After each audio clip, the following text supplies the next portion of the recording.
எங்கும் நிறைந்தாயே. உன் திருநாமமே இங்கு பல கோடியே, அதில் எதை சொல்லி நான் அழைப்பேனோ.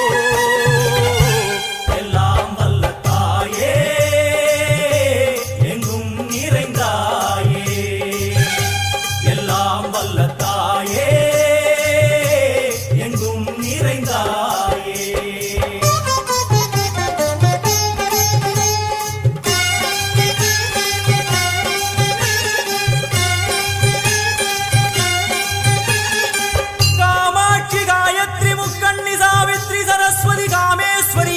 தாரணி பூரணி புவனேஸ்வரி பரமேஸ்வரி ஜெகதீஸ்வரி ஆகிய